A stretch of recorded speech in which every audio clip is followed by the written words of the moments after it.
Welcome back to the world of assassination. It has been quite some time since we sat down with Hitman, and a lot has changed. The game has been a complete success, the entirety of its first season is now available, and PS4 Pro support has been added. This is John from Digital Foundry, and those enhancements are precisely what we're here to examine today. Let's get started. First things first, resolution. An improvement here is the bare minimum you'd expect from a Pro release, and thankfully Hitman definitely offers a boost to image quality. On the base PS4, Hitman operates at a full 1080p, and it looks pretty clean in motion. On the Pro side then we see a nice jump. Pixel counting was surprisingly challenging in this game due to the temporal anti-aliasing solution used here, but ultimately we came in at 2560 by 1440. Now it's true that overall edges can appear somewhat soft, but the general image quality is remarkably clean and devoid of artifacts while playing. The increase in resolution helps avoid some of the shimmering that was noticeable on the base PS4, even if you're just using a 1080p display with the Pro. Hey,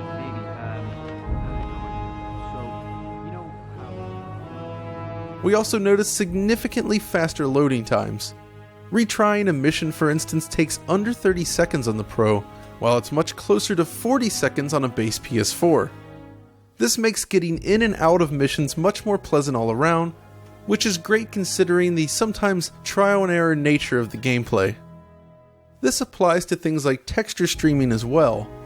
Loading in this mission here, for instance, the textures on PS4 remain blurry and undefined, while the Pro is sharp and clean in comparison. Now curiously, these textures actually remain blurry for quite some time on the base system, but eventually the higher resolution textures do stream in. But on PS4 Pro they're there right from the get-go. Most of the other visual changes on display here are of the highly subtle variety, however, making it very difficult to pick up any changes at all. Texture filtering is certainly improved, likely due to the increased resolution, while some smaller details tend to exhibit higher quality textures. It all looks great, but just don't expect anything significant in terms of changes. This is still very much the Hitman that you know. Not that there's a lot to complain about there, since the game actually does look quite good on both machines. I've always felt that Hitman has a very understated appearance, with some subtly beautiful environments which are the real standout here. It's a good looking game. So at this point then, we basically have a higher resolution, more refined details, and faster loading on the Pro. That's all good stuff, no doubt, and it makes for a better experience all around. But what is most interesting here are its performance metrics. Hitman allows users to cap the frame rate at 30 frames per second for a more consistent update, but it's also possible to unlock the frame rate and let the game run as fast as possible. It's this feature that gives us some better insight into how the game is actually running on the two consoles. So as you can see right away then, it's clear that the Pro has a pretty significant advantage here. The gap is almost always at least 10 frames per second faster than the base, and sometimes it's even higher than that. That's certainly nothing to scoff at. On a base system, I've always felt that the unlocked frame rate in this game feels pretty dreadful, with performance that is almost always under 40 frames per second. It's incredibly jerky to play, but still, it was nice to see the option there for those that prefer the faster response. On the Pro, however, fans of uncapped frame rates will have a much better time as a result of the boost to hardware. It still suffers from judder since the frame rate doesn't divide evenly into the refresh rate, but it does feel better. So despite rendering at a higher resolution then, the Pro has a distinct advantage here over the base system. Part of this could be chalked up to the faster CPU clock. Hitman requires a pretty hefty CPU to run optimally on the PC, and busy scenes definitely put a real strain on the system here.